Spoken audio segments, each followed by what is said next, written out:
Hello dear students, welcome back to my channel physics SPC CBSE sample paper 2025 code 042 का question number 28 का second part first हम कर चुके हैं। वो प्लेलिस्ट में आप जाके इसे चेक कर सकते हैं। सेकंड वाला क्वेश्चन हम इसका कर रहे हैं। ठीक है, पढ़ते हैं। Define the electric flux and right SI unit. ये आप अपने आप करना, थ्योरेटिकल पोर्शन तो ये भी है, मोस्टली सबको आता है। Use the Gauss law in obtain the expression for electric field due to uniformly charged infinite plane sheet of charge using the Gauss law। तो हम डेरिवेशन कर रहे हैं, सेकंड पार्ट इसका 28 का सेकंड पार्ट डेराइव कर रहे हैं बेटा।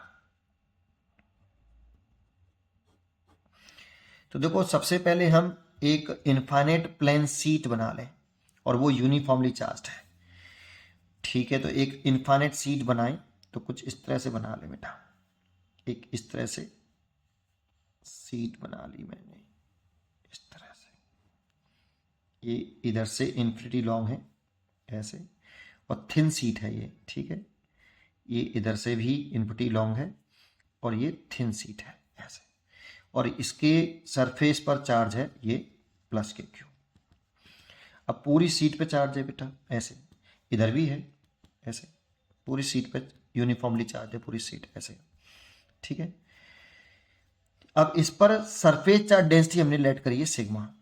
लेट सिग्मा जो है सरफेस चार्ज डेंसिटी, सीट के जो प्लेन सीट होती है उस पर सरफेस चार्ज डेंसिटी होती है, तो सरफेस चार्ज डेंसिटी इसकी यूनिट होती है coulomb per metre square. That mean charge per unit area, एक यूनिट लेंथ पर चार्ज। सिग्मा का मतलब क्या है? यूनिट लेंथ पर चार्ज, सॉरी यूनिट एरिया पे चार्ज, यूनिट एरिया पे charge sigma. That means 1 metre square area पर चार्ज है सिग्मा, तो 2 मीटर स्क्वायर एरिया पे कितना चार्ज होगा? 2 सिग्मा। 3 मीटर स्क्वायर एरिया पे कितना चार्ज होगा? 3 सिग्मा। तो ए एरिया पे कितना चार्ज होगा? सिग्मा ए। ये एक्चुअल में चार्ज है जो यूनिट एरिया पर है। सिग्मा क्या होता है? एक चार्ज होता है जो यूनिट एरिया पर होता है। जैसे यूनिट एरिया अगर हम 1 मीटर स्क्वायर कंसीडर करें तो 1 मीटर स्क्वायर एरिया पर जो चार्ज है वो सिग्मा है। ठीक है, चलिए ये बात समझ में आई। अब इस पॉइंट पर इस सीट की वजह से, ये सीट इस तरह से नहीं है बेटा, ये सीट कुछ इस तरह से रखी हुई है ऐसे। 3D है तो ऐसी बनानी पड़ेगी, लेकिन सीट ऐसे रखी हुई है, ऐसे नहीं रखी, सीट ऐसे है। अब इसमें इमेजिन करो कि इस पॉइंट पर इलेक्ट्रिक फील्ड निकालना है अकॉर्डिंग टू गॉस थ्योरम। तो सबसे पहले हमें गॉस थ्योरम से इलेक्ट्रिक फ्लक्स निकालने के लिए, इलेक्ट्रिक फील्ड इंटेंसिटी कैलकुलेट करने के लिए एक क्लोज सरफेस की जरूरत पड़ती है, जिसे हम गॉसियन सरफेस के नाम से जानते हैं। तो गॉसियन सरफेस ड्रॉ करना पड़ेगा। गॉसियन सरफेस जिस पॉइंट पर हमें इलेक्ट्रिक फील्ड निकालना होता है, जैसे इस पॉइंट पर निकालना है, तो इससे कितनी दूरी पर है? ये आर दूरी पर है। इस जगह पर एक गॉसियन सरफेस बनाना पड़ेगा इस पॉइंट से पास होता हुआ। तो इस पॉइंट से पास होता हुआ मैंने इमेजनरी गॉसियन सरफेस बनाया। सिमेट्रिकली बनाते हैं, जितना सरफेस इस साइड में है उतना ही हम दूसरी साइड में भी लेंगे, कुछ इस तरह से बेटा। 3D है, थोड़ा सा सोचिए समझ में आएगा।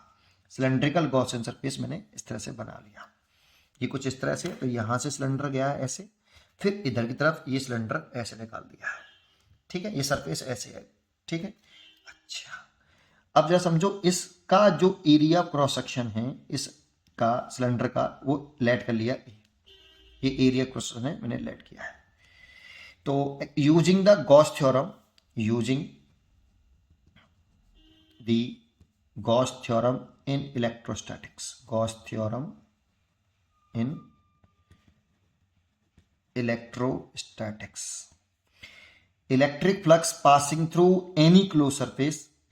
ये डेफिनेशन से आता है, integration by close surface E vector dot D A vector is equal to 1/ε0 total charge enclosed by closed surface. और यहां पे क्लोज सरफेस मैंने बनाया है Gaussian surface, this is a Gaussian surface. ये गॉसियन सरफेस बनाया है, इसके अंदर का चार्ज लेना है हमें। ठीक है, अब ये सीट तो इनफाइनाइट इन्फाइनिटली लॉन्ग है। तो इसके अंदर वाला चार्ज कैसे निकालेंगे वो जरा समझते हैं। पहले तो बताओ इस गॉसियन सरफेस को, इस क्लोज सरफेस को, जो सिलेंड्रिकल सरफेस माना है मैंने, सिलेंड्रिकल जो सरफेस है इसी को मैंने गॉसियन सरफेस माना है, इसको हम दो पार्ट में डिवाइड कर ले, 3 पार्ट्स में डिवाइड करते हैं। 2 फ्लैट सरफेस और एक कर्व सरफेस में मैंने इसे डिवाइड कर लिया है। एक तो फ्लैट सरफेस ये हो गया फर्स्ट पार्ट, एक फ्लैट सरफेस ये हो गया सेकंड पार्ट, और एक हो गया आपका कर्व सरफेस थर्ड पार्ट। अब पहले इस साइड को सॉल्व करें तो 1/ε0 इंटू टोटल चार्ज चाहिए जो इस क्लोज सरफेस के, दैट मीन्स गॉसियन सरफेस के अंदर इनक्लोज्ड है।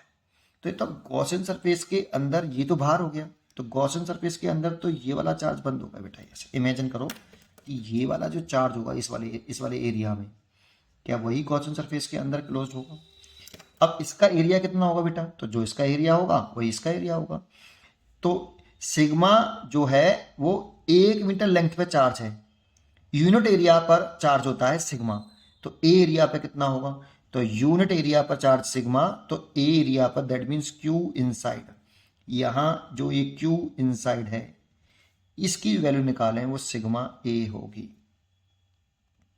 क्योंकि यूनिट एरिया पे चार्ज सिग्मा, तो 1 मीटर स्क्वायर एरिया पे charge sigma, 2 metre square area पे charge 2 sigma, 10 metre square area पे चार्ज 10 सिग्मा, तो ए एरिया पे चार्ज सिग्मा ए। तो ये वाला चार्ज तो सिग्मा ए हो गया। अब यहां पर इसको 3 पार्ट में डिवाइड किया है, 5 फर्स्ट प्लस 5 सेकेंड। ये 2 फ्लैट सरफेस हो गया फर्स्ट एंड सेकेंड, और ये थर्ड जो है कर्व सरफेस हो गया प्लस 5 थर्ड सरफेस। इसको लिखें तब इंटीग्रेशन बाय क्लोज सरफेस मत लिखना, क्योंकि जैसे ही इस गॉसियन सिलेंड्रिकल सरफेस को आप 3 पार्ट में ब्रेक करोगे तो प्लेन सरफेस बन जाएंगे, ओपन सरफेस बन जाएंगे। इसीलिए इंटीग्रेशन बाय सरफेस, इंटीग्रेशन लगाना बस केवल EDA cos 0 डिग्री, क्योंकि इसमें इलेक्ट्रिक फील्ड की डायरेक्शन दिखाएं जो सरफेस ऐसे है, तो सीट के प्लेन के परपेंडिकुलर अवे होता है इलेक्ट्रिक फील्ड की डायरेक्शन, पॉइंट चार्ज से अवे और सीट के सरफेस के परपेंडिकुलर। और ऐसे यहां दिखाएं तो सीट ऐसे है इस सरफेस से अवे, और सीट के सरफेस के प्लेन के, सीट के प्लेन सरफेस के परपेंडिकुलर, और अभी दिखाओ तो ऐसे आएगा, दैट मीन्स इलेक्ट्रिक फील्ड कुछ इस तरह से आएगा। ठीक है, तो यहां पर दिखाएंगे तो ये फर्स्ट सरफेस है, एरिया की डायरेक्शन दिखाएं, स्मॉल एरिया कंसीडर करें इस जगह पे, तो एरिया की डायरेक्शन सरफेस के परपेंडिकुलर आउटवर्ड होती है, प्लेन सरफेस के परपेंडिकुलर बाहरी तरफ, और क्लोज सरफेस से बाहर होती है। तो यहाँ पर भी क्लोज सरफेस के परपेंडिकुलर, तो परपेंडिकुलर इधर भी हो सकता था, लेकिन जो क्लोज सरफेस होता है उससे आउटसाइड होती है बेटा। प्लेन सरफेस के परपेंडिकुलर भी होती है और आउटसाइड भी होती है क्लोज सरफेस से। और यहाँ पे ये तीसरा सरफेस मान लिया मैंने, थर्ड, और इसकी डायरेक्शन मैंने सरफेस के परपेंडिकुलर ऐसे दिखा दी। तो यहाँ पे ई और डायरेक्शन ऑफ एरिया वेक्टर के बीच में जो एंगल है वो 0 डिग्री है, यहाँ पे भी 0 डिग्री है, और इस जगह पे 90 डिग्री है। तो फर्स्ट प्लेस में 0 है, सेकंड वाले में भी 0 एंगल है, और थर्ड वाले में एंगल 90 डिग्री है। ये बराबर sigma A upon epsilon not. यहां तक समझ में आया? ठीक है सर। अब इसके बाद क्या करना है, बस वैल्यू सॉल्व कर देनी है। देखो cos 0 के 1 ई बाहर आ गया, ये फर्स्ट पार्ट का एरिया है बेटा। जब आप इस वाले के, इसके छोटे से पार्ट का एरिया, फर्स्ट वाले पार्ट का, इसका एडिशन करेंगे तो इसका टोटल एरिया मैंने कितना माना है? ए माना है बेटा, तो ए आ जाएगा प्लस ई, ये भी सेकंड पार्ट है, ये इसका भी एरिया ए ही होगा पूरे का। ये स्मॉल पार्ट का एरिया इस वाले का, सेकंड पार्ट के छोटे से पार्ट का एरिया डी है, तो पूरे का एडिशन करने पर ये टोटल एरिया आ जाएगा। तो ई ए, और ये की कॉस्ट 90 है, ये 0 ही हो जाएगा बेटा, बराबर sigma A upon epsilon not. तो ये हो जाएगा 2EA बराबर सिग्मा ए एप्सिलॉन नॉट। तो यहाँ से ए कैंसिल हो जाएगा, तो E बराबर आ जाएगा सिग्मा अपॉन 2 एप्सिलॉन नॉट। और आपने एक बात नोट की यहाँ पे कि जो इलेक्ट्रिक फील्ड है is independent of R, independent of distance, R से इंडिपेंडेंट है। इसीलिए अगर हम यहाँ पर किस पे डिपेंड कर रहा है? ओनली सरफेस चार्ज डेंसिटी पर। अगर हम यहाँ पे आर और इलेक्ट्रिक फील्ड के बीच में ग्राफ बनाएंगे तो स्ट्रेट लाइन आएगी, और यहाँ लिख देंगे कि सिग्मा कैसा हो, कांस्टेंट हो, तब आर से इंडिपेंडेंट होगा इलेक्ट्रिक फील्ड। इसका ग्राफ इस तरह से आएगा, और ये इसका डेरिवेशन हो गया। उम्मीद करता हूँ कि आपको ये क्वेश्चन जरूर समझ में आया होगा। पढ़ते रहिए और खुश रहिए।